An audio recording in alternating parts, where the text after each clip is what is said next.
جب شمر کے پیچھے مختار سقفی کی فوج لگی تو شمر بھاگتا بھاگتا امام زین العابدین کے خیمے میں پہنچ گیا۔ امام زین العابدین کو زین العابدین اس لیے کہتے تھے، اللہ کی عبادت بہت کیا کرتے تھے۔ آپ کا جو نام تھا وہ علی تھا، لیکن عبادت کرنے کی وجہ سے زین العابدین دور چلے جاتے، اور قدرتی اتفاقاً اسی جنگل میں تھے جس جنگل میں شمر پہ حملہ ہوا۔ دوڑتا ہوا آیا، امام زین العابدین مصلی پہ بیٹھے ہوئے، اور اندر جب داخل ہوا فوراً پہچان گیا حسین کا بیٹا ہے، اور کہا اے امام پانی ملے گا؟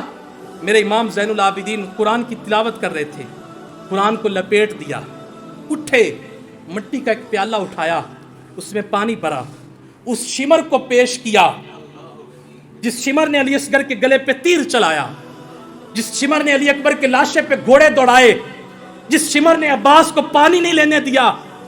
وہ شمر ہاتھ سے پانی لیتا ہے، پی لیتا ہے، کہتا ہے حضرت ایک اور ملے گا؟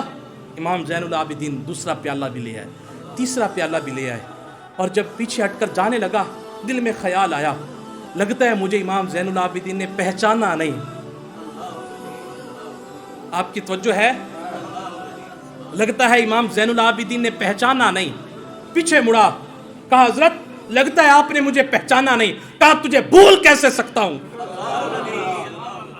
جس نے میرے باپ کو کاٹا ہو، جس نے میرے بھائی علی اکبر کے لاشے پہ گھوڑے دوڑوائے ہو، جس نے میرے بھائی علی اصغر کے گلے پہ تیر چلوایا ہو، میں تجھے بدبخت کیسے بھول سکتا ہوں۔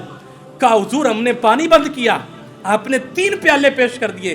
فرمایا جب ہم تمہارے پاس گئے تھے تم نے ہمارے ساتھ یہ رویہ اختیار کیا، یہ تمہارا ظرف تھا، تو میری چوکھٹ پہ آیا، یہ آل محمد کا ظرف ہے۔